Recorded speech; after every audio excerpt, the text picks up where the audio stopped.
Good afternoon, and welcome to the Henry Schein Medical COVID-19 webinar series. On behalf of our entire Schein team, thank you for joining us today, and most especially, thank you for everything you are doing to help patients during this very challenging time. Our objective with this series is to provide you with new information, resources, and tools to help you navigate this pandemic. Before I introduce our host for today, we want to ensure you have a quick overview of our webinar platform. Listed here are just a few participation instructions. You'll find your control panel is located on the right hand of your screen. Everyone is in listen-only mode. We have hundreds and hundreds of providers from across the US that are attending today. And there will be a mechanism for asking questions. We will not be using this raise your hand feature. If you could please ask questions by clicking this question icon that you see right here to the right, and all questions will be addressed towards the end of the webinar. And finally, if you'd like to connect with providers across the country, feel free to post a chat by clicking on this chat icon. So we are honored and delighted to be joined by Carol Boston Fleischauer. She's the Chief Nursing Officer and Managing Director of the Advisory Board. And her bio is vast and wide, ranging from all points of care through consulting, through an actual provider. And we are just delighted that she is here to talk about leading through crisis and supporting the workforce, focusing on staff resiliency. So Carol, thank you. Good morning or afternoon, wherever you're calling in from. From the introduction, I appreciate that we have a variety of provider organizations and representatives on the line today, individual clinicians, executives, provider organizations representing inpatient, ambulatory, urgent care, as well as suppliers. Regardless, you are all working so hard to support your organizations and community efforts responsive to the COVID pandemic, for which I personally am in awe. Today, the advisory board has been working hard as well to provide our members with up-to-the-minute information on the status of COVID-19 overall, strategies providers are putting in place to address myriad issues, be they supplies, equipment challenges, staying current with changing CDC regs, insurance issues and the like, surge challenges, the list goes on and on. But for this conversation, I've been asked by Henry Schein Medical to provide you key insights related to leadership, workforce support, and shoring up staff resiliency during this pandemic. Now, while many of the points you're going to find are particularly relevant to inpatient organizations and post-acute care, I'm hopeful that there are lessons for all of you here on the line today that you can apply. And I'm going to also call out some specific variations throughout the conversation as well. So just a little bit of context here, lest it's needed. I start with numbers to remind us of what we as healthcare leaders were facing before the pandemic. Massive employee stress and burnout, starting with our registered nurse workforce, as you can see on this slide. Although it's not limited to nursing. Indeed, all employees, your environmental service workers, dietary, pharmacists, physicians, even leaders demonstrating incredible difficulty in coping with the legacy stress of healthcare. But we are now compounding that with the COVID-19 crisis as the stressor, or I should say stressor, that is pushing all employees to their limits. What you see here are the latest data as of April 1st, 2020, and yep, this data is already outdated. But here a reminder also of the variability in state readiness regarding vents, ICU beds, and the like, again, as of April 1st, already outdated as things continue to move. Now, lest we think that it's only acute care that is being hit hard, we must especially acknowledge the post-acute industry as being really vulnerable here by its very nature. Post-acute facilities already having the most vulnerable population under their care, with clinical staffing models having much lower ratios than acute care and a workforce that is typically characterized by more instability from the standpoint of turnover than our acute care hospitals as well. Of note, we're only just starting to see this point even recognized in the media, even though we as providers appreciate the huge challenge here as COVID patients are stabilized and then of course need to be transitioned out to post-acute sites despite these challenges. By the way, we do not have numbers regarding the strain on urgent care centers, both owned and independently operated, although we surmise a strong uptick, nor do we have absolute numbers on the exact status of system reductions and closures of ambulatory and procedural areas. Of course, systems have been urged to cancel all elective surgeries to bolster acute care capacity, which definitely has happened. And on the ambulatory side, our members tell us on average, their outpatient business operations have dramatically moved to telehealth and virtual support, with anywhere from 2/3 up to 3/4 of traditional office visits canceled, which of course has huge implications for your workforce that I will come back to in a minute. So as we focus on immediate strategies to support our workforce, I just want to frame the conversation here using Maslow's hierarchy of needs, which in review makes the point that any employee in any industry must have his or her basic needs met before he or she can function effectively and be resilient enough to cope with the stressors around him or her. Said differently, we can't expect our employees to function at the top of their capabilities and be resilient if their foundation isn't solid.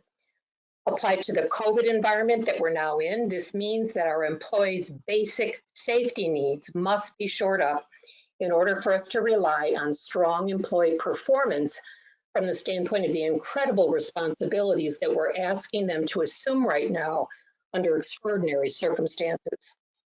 At the risk of potentially oversimplifying the situation, our staff are trying to balance their employment responsibilities with their personal responsibilities. And so the questions are essentially two. As an employee, first, do I feel safe at work, including staffing, supplies, and training? And second, can I even get to work? And if I do, how do I make sure that I can protect my family? I'd like to unpack these two questions because the answers will help guide immediate decisions that need to be made. As it relates to having enough staff, we're finding that organizations and systems are at various stages of staffing surge plan readiness, largely aligned with actual surge predictions for the local area. So some organizations and systems are still several weeks away from being ready. Others, as you know, are already in the heat of the challenge. Of course, New York and New Jersey come to mind here. What you see here are a set of strategies that providers are putting in place to ensure sufficient acute care staffing. I want to note in particular the tremendous effort that acute care hospitals and systems are making to quickly repurpose staff from ambulatory and procedural areas that have closed or where volumes have dramatically reduced. Those of you on the line that lead or support non-acute care provider sites may already find your staff being asked to assume different roles, which puts tremendous pressure on them for sure. And remember, we're talking about basic employee needs that have to be met, both for acute care staff that are concerned about acute care staff shortages, as well as repurposed staff who are being asked to practice very differently. For your later review, I will just provide you with a brief summary of the various tactics that have been used to shore up staffing levels in New York. And as I'm sure you would agree, a myriad of things that organizations in the New York area have had to resort to. But for employees needing to feel safe, both at work and leaving their homes to get to work, beyond basic staffing levels, we're seeing all sorts of creative strategies being put together to optimize the employee's ability to even leave home. Just a starter set of examples we have listed for you on this particular slide. And of course, how can an employee even feel safe at work if she or he doesn't have the PPE needed. And so here are some examples of what organizations are trying to do in that regard as well. Again, I'm just briefly mentioning these issues in this conversation this afternoon because to support employee resiliency during this pandemic, basic environmental safety needs must be addressed.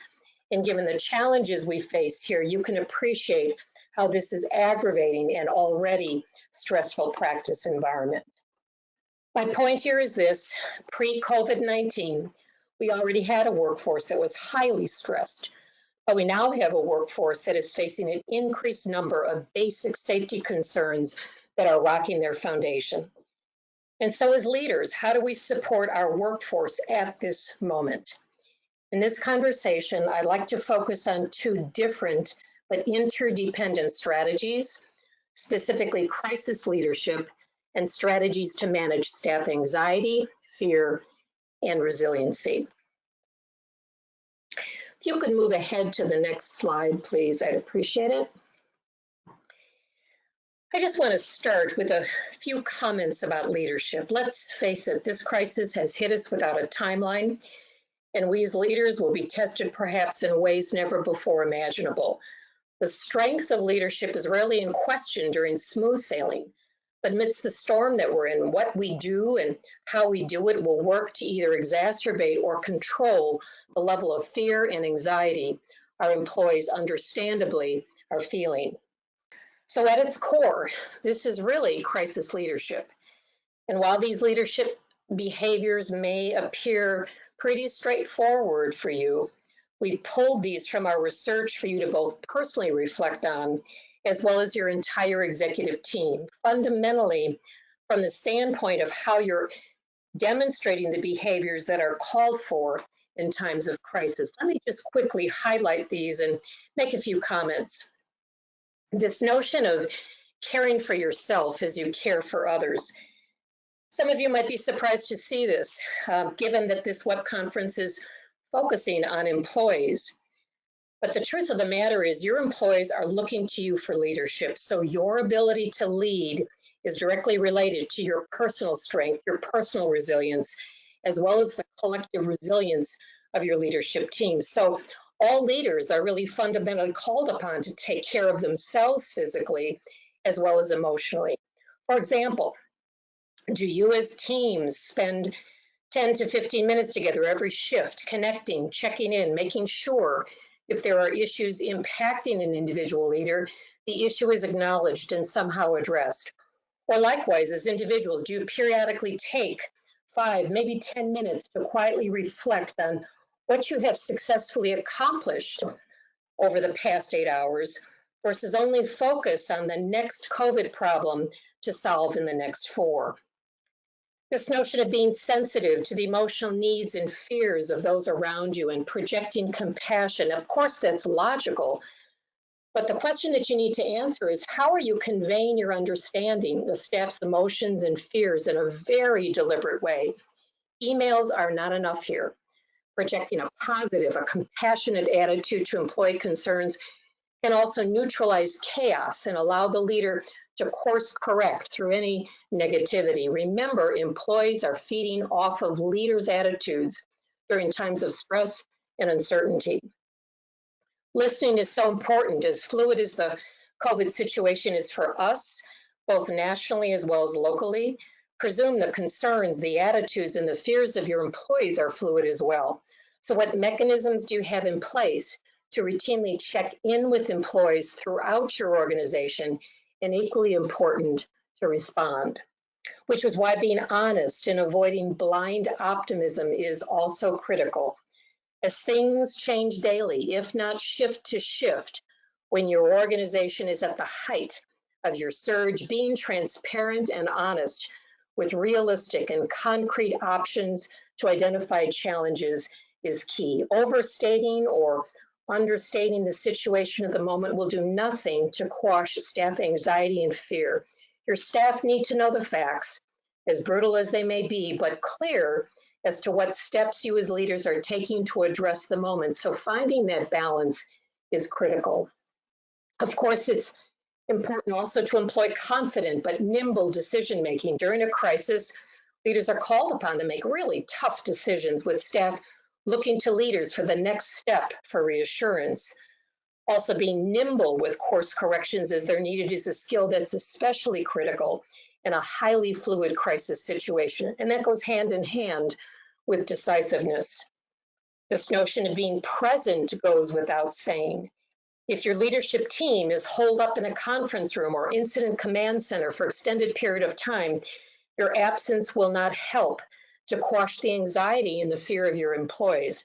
But being visible out there on the units in your organization as much as possible is an especially simple but very strong measure to demonstrate reassurance, compassion, and understanding. We also urge leaders to make certain that they provide meaningful connections at all levels.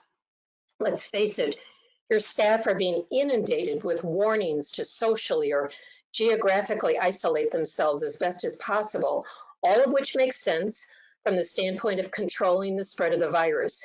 But it aggravates a sense of personal and professional isolation. You see what's happening on social media, extremely creative ways to connect with each other virtually. So as leaders, how do you create meaningful connections with your employees in the workplace that balances the need for separateness with the need for professional connections and reassurance? And then finally, communication. As we all know, in any circumstance, lack of information breeds uncertainty, which in this COVID environment can quickly escalate to fear. Given the power of accurate, timely information in mitigating fear and shoring up resilience, we are recommending that all leaders assess their communication strategy as well as the infrastructure, making some immediate course corrections should they be necessary. Let me just give you a few points to guide you specifically in the area of communication. Under normal circumstances, we find several common missteps to effective communication in organizations. You see those on the top of this slide. Not only too much information, but also the appearance of excessive urgency in everything that's communicated, as well as unclear action steps. What specifically, if anything, is the employee supposed to do with the information received? Again, these are communication missteps that commonly occur in our environment. But on the bottom of this slide, 3 additional considerations that we think exacerbate the communication challenge that leaders in healthcare are facing with COVID-19. Again, the increased stress levels that our listeners are already experiencing above and beyond normal stressors of our environments, the difficulty of even pulling frontline staff together in person to relay information, then finally, which right now appears to be particularly problematic, and that's this potential for misinformation, including but not limited to what is coming from external sources. Let's face it, your employees are listening to the news just like you are. So to the extent that messages from the federal or the state levels differ from what your employees are hearing or they're observing locally, message conflicts can also breed anxiety, if not fear. Obtuse as well as conflicting messages on any basic need, including but not limited to supplies, breeds staff anxiety and fear, further exacerbating an already stressful work environment. And so you can see on this next particular slide, we've summarized 5 tips, or quite frankly, a roadmap for making certain that your communication strategy is especially responsive to employee needs during this pandemic. Let me just quickly highlight a couple of points here. Right up front, if you haven't already, we're urging providers to have identified either a single point person or a point team that is accountable for the employee communication strategy that you're deploying. This takes time, effort, skill, and the utmost of coordination to do this right. So clarity on who is actually on point for your communication strategy in your organization is key. A couple of additional comments here on these 5 tips. First and foremost, as you work to give your staff a consistent source of COVID truth, be clear in your organization as to who the message should consistently be coming from.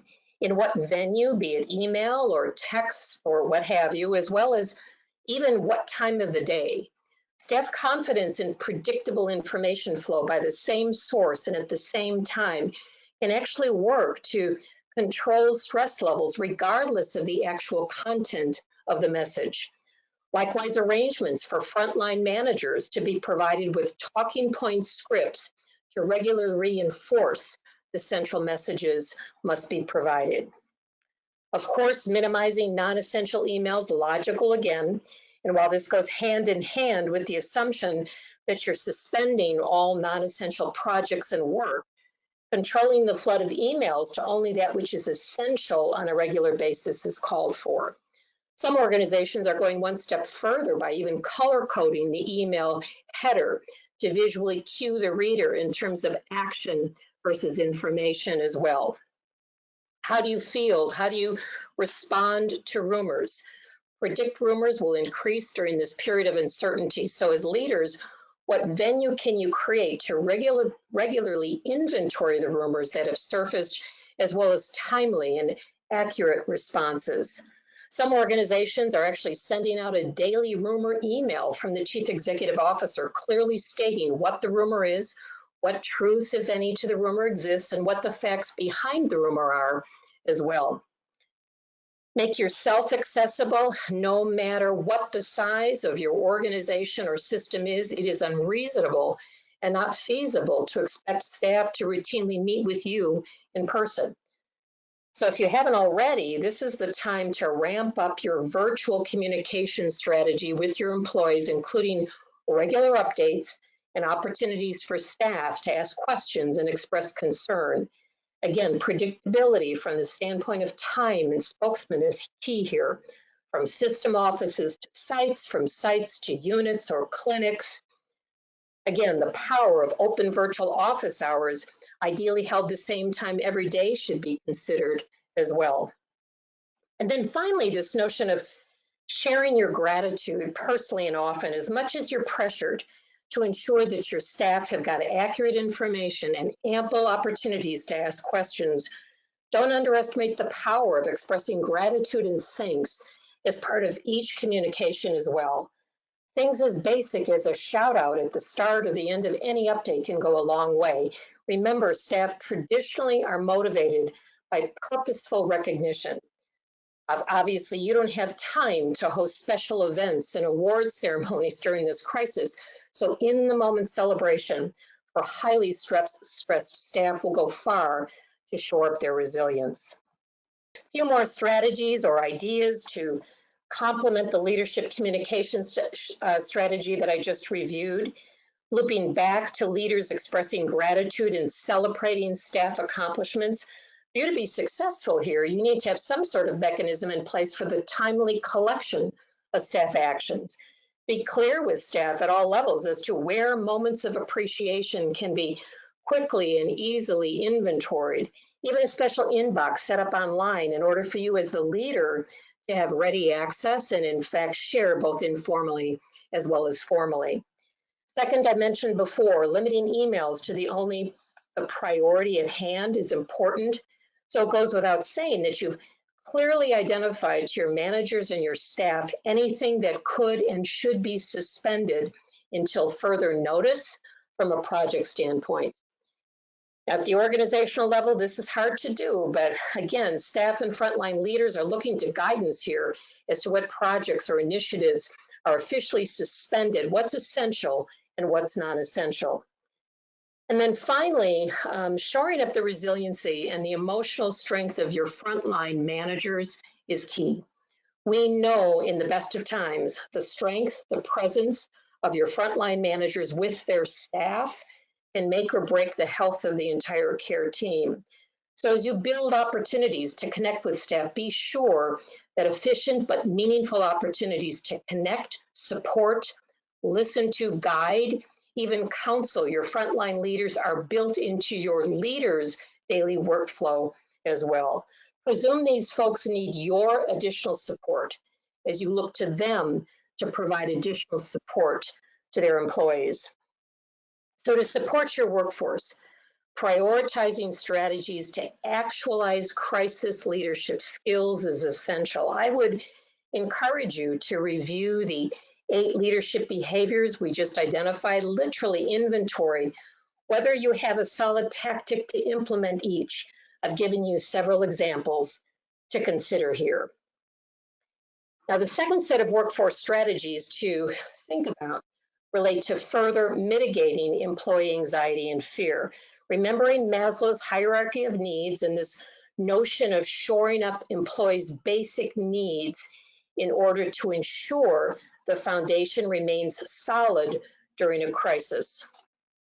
In the staff resilience research that we at the advisory board conducted prior to COVID-19, we identified 4 specific areas of work environment vulnerability that can dramatically erode staff resilience. You see them outlined here, this notion of commonplace point of care safety threats. Secondarily, staff believing that for all sorts of reasons, they've got to make compromises in care in terms of what they believe should be done. Third, this notion of staff expecting to bounce from emotional event to event with little time to recover. And finally, this notion of staff actually feeling isolated. I dare say these 4 areas are exacerbated in our COVID world. So what you see here is an inventory of best practices that we've already developed. You have available online for you to examine if you haven't yet reviewed the applicability of these practices to your COVID-19 world. Let me just highlight for you a couple of examples from this work. Sticking with the theme that our legacy healthcare practice environment is already full of everyday stressors, the COVID pandemic has added a whole new set of stressors into the equation, just a few of which we've listed on the right-hand side of this slide. In particular, for our clinicians, our nurses, and our physicians, compromises to care due to things like insufficient supplies or inadequate staffing can literally cause a clinician to exhibit signs and symptoms of moral distress that we've defined for you on this slide, because the practice reality conflicts with what the professional was taught in terms of the ideal. Notably, as it relates to our nursing workforce in particular, pre-COVID, 1 in 5 nurses surveyed indicated their intent to leave the profession due to these types of practice conflicts. We can't help but wonder what staff, if surveyed now, might say or down the road. The point is this: staff have to have an outlet for their moral distress in order to mitigate not only the immediate, but the longer-term impact on their health, their well-being, their continued commitment to healthcare. Staff moral distress is exacerbated by what we've labeled the "I'm fine" culture. And you know what I'm talking about here, this notion of staff not only concerned about care compromises, but also feeling the need to keep going despite the multiple stressors around them. For staff working in the COVID world, making compromises in care coupled with having to move from event to event without any downtime to recover can erode both their immediate as well as their long-term resiliency. What you see on this next slide are some pretty sobering data points to make my case here that lack of downtime coupled with care compromises have been taking a toll even pre-COVID-19, and we should prepare for an exacerbation of these numbers in the weeks, if not months ahead. And again, while the statistics on this particular slide are reflective of the nursing workforce as an example, you could easily make the case here for all employees, including our physicians. So the question is, with all of this as backdrop, what options do we as leaders have?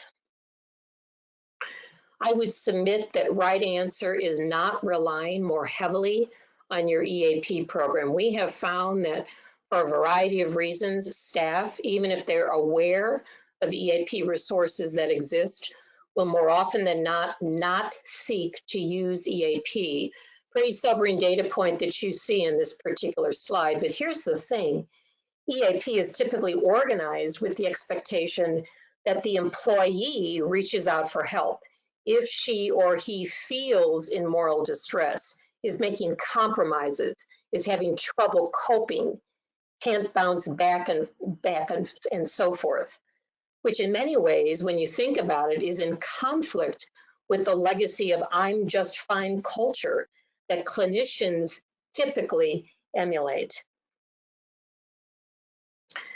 So here you see a set of questions that we've developed for you and your team to answer as you consider how to shore up the emotional health, the stamina, the resilience of your employees during the COVID pandemic. For example, have you adjusted any type of leader rounding strategy that exists so that you can check the emotional pulse of your employees? Have you modified the very questions that you're asking? What kinds of emotional support services do you actually extend to your staff? Because remember, EAP is not enough. What temporary resources can you deploy to help manage just the physical strain and exhaustion? Can you create makeshift spaces for rest or some downtime, even deploying float staff for short-term respite?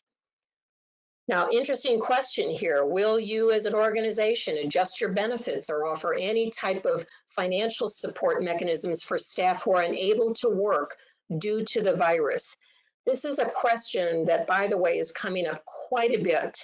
Lots of organizations wrestling with the best approach here in terms of benefits or financial support, not only for staff who are unable to work, but equally as important, a lot of questions being raised about staff who are working, who are asking for either additional financial remuneration or some sort of hazard pay equation being considered as well. This notion of policies and practices that you can implement to prevent healthcare worker fatigue, clearly in sync with the types of staffing model alternatives you can put in place to support your care teams. And then finally, what channel do you have for staff to use for sharing feedback, questions, and concerns? Who's going to respond and when? Are staff clear in terms of where to go? And is it open, whatever that vehicle is, 24/7? Just a couple of ideas here.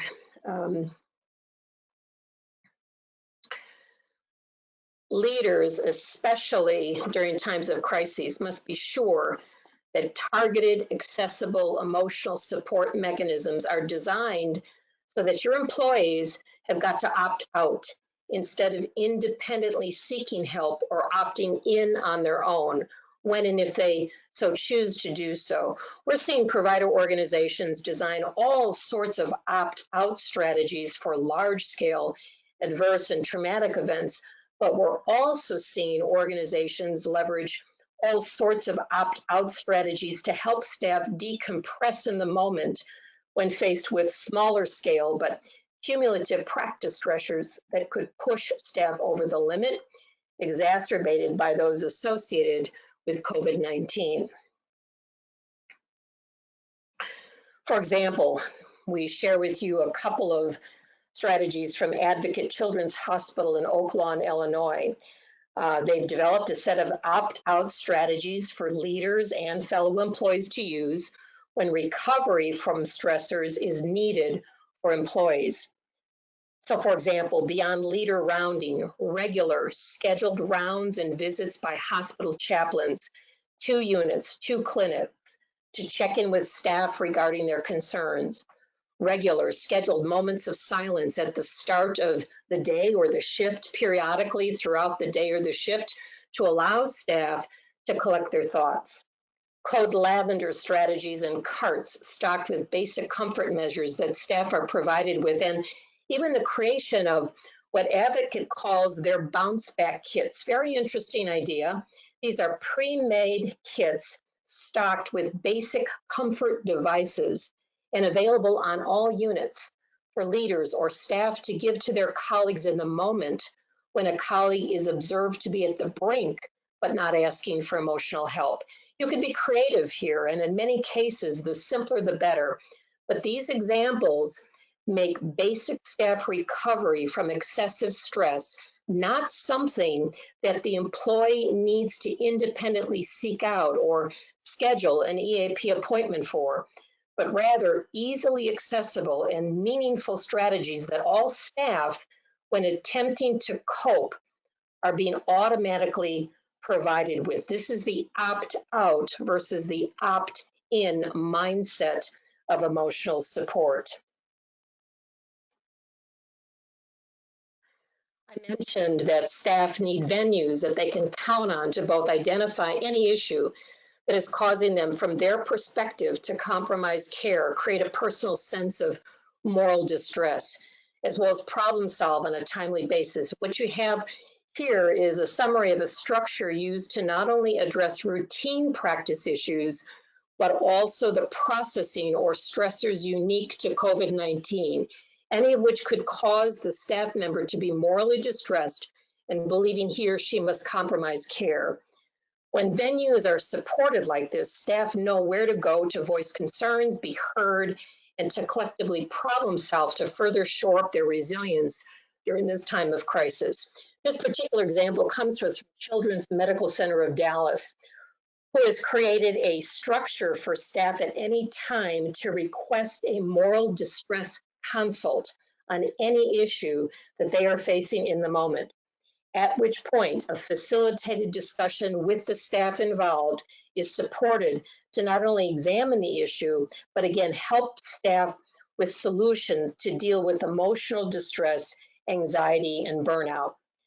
Now, I'm going to leave the details of this structure for your later review, but the point here is this.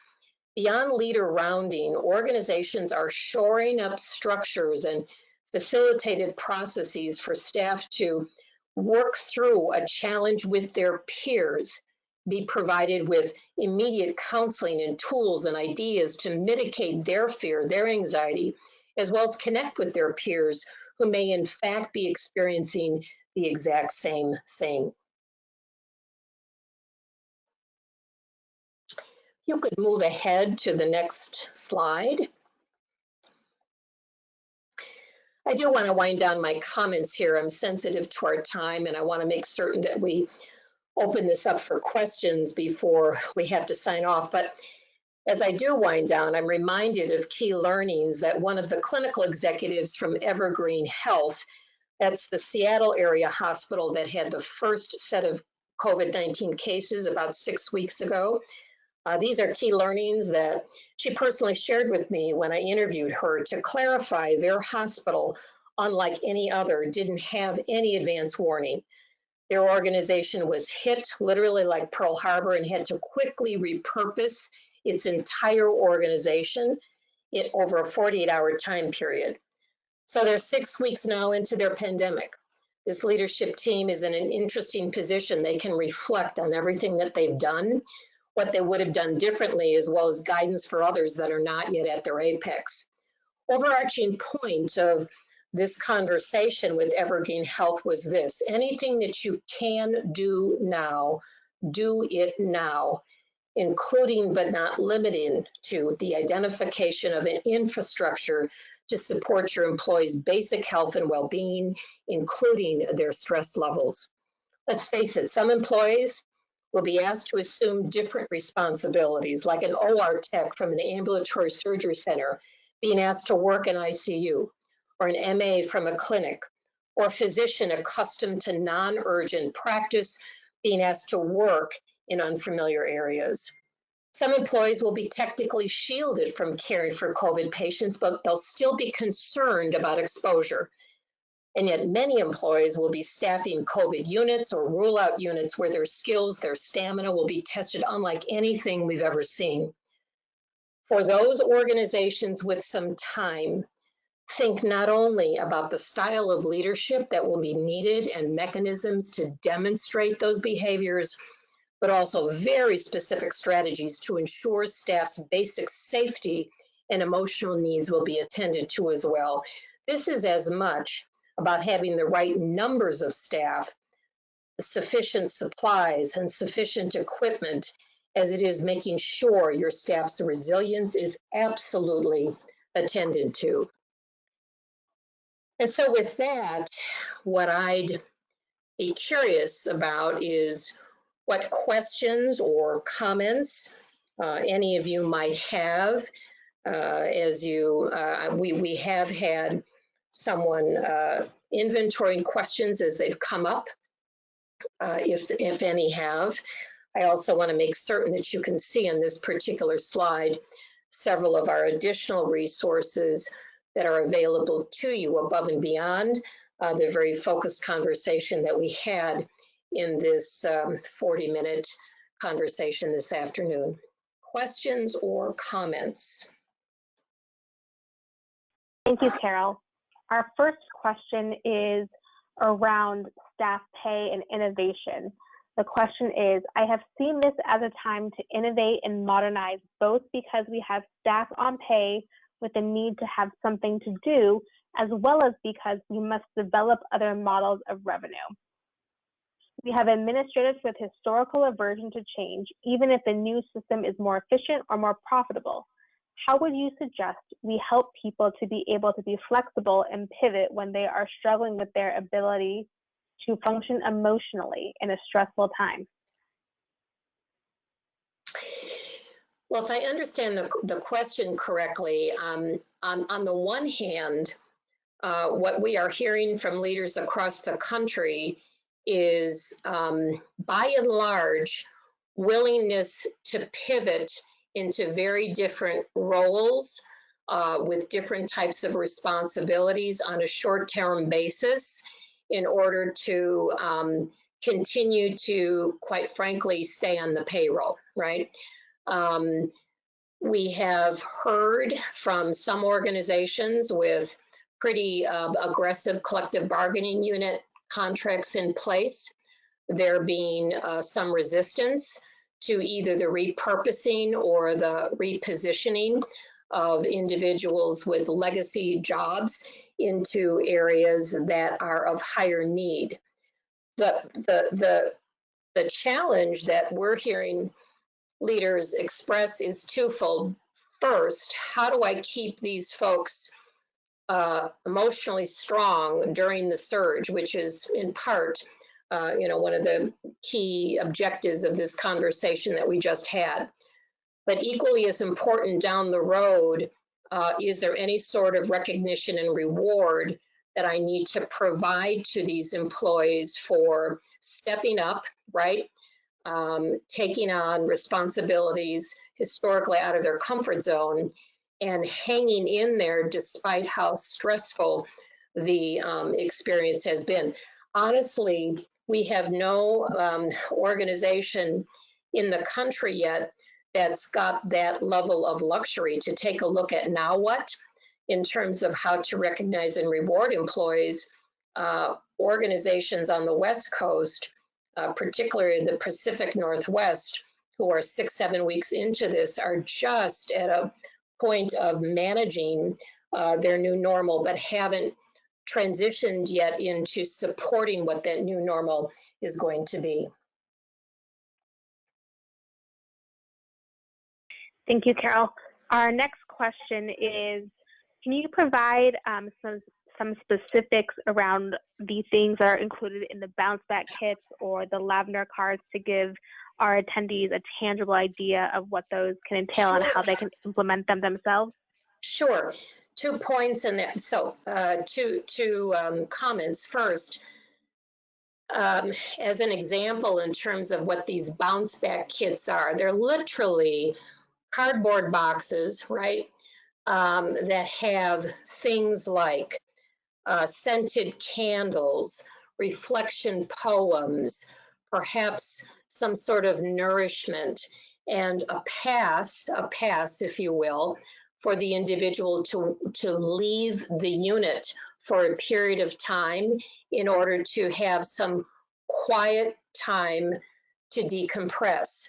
What I will do is forward to this audience the broader summation of what's in those bounce back kits so that you can get a better feel for the variety of creative items that have been put in these kits. What we like about the strategy is that they're stocked on all units and in all ambulatory clinics.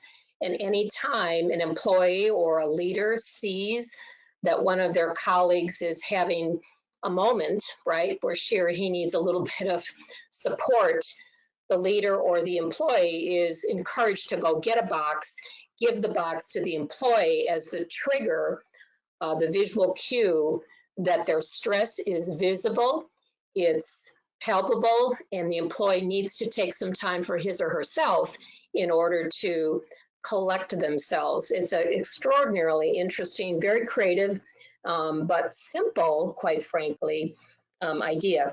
Cold lavender carts is another example of comparable types of items being placed on carts in strategic areas within your organization, where you can provide people with, you know, a short essay to read, the opportunity again to reflect in a quiet space. This notion of items that might provide them personal joy.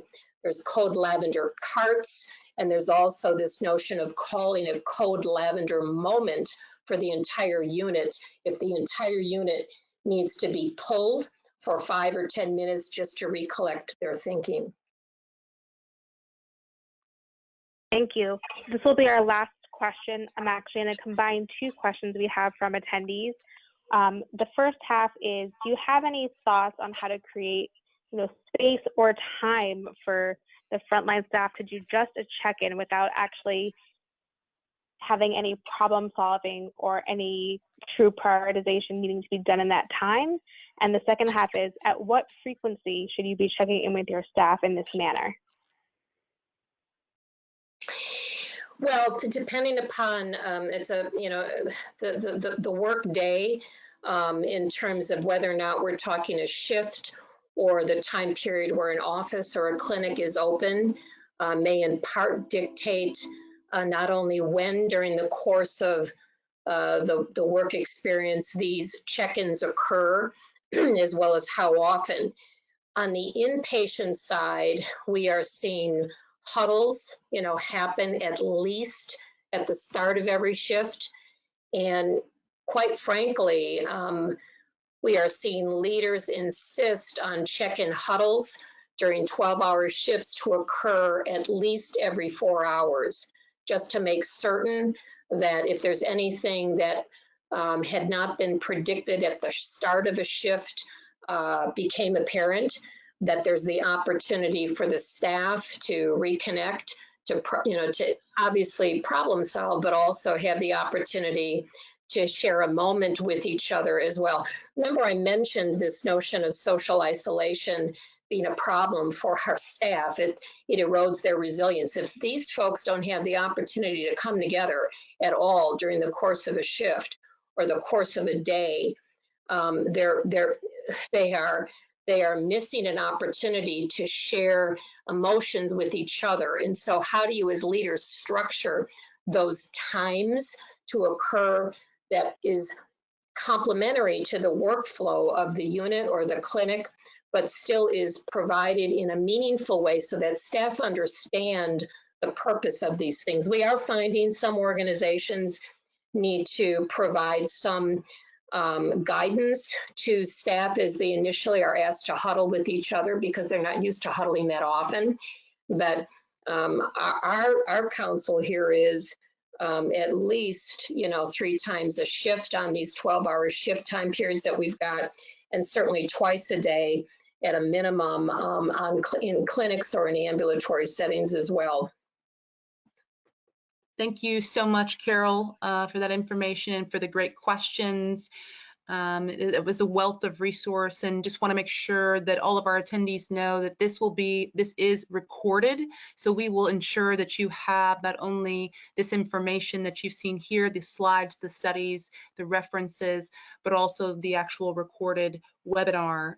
We will be sending out a survey. Would love your feedback, very much value your feedback. And we'll continue the series next week with the Chief Medical Officer of HCA's non-acute clinics. So hope you'll join us next week and have a wonderful rest of your afternoon. And thank you again for everything you are doing.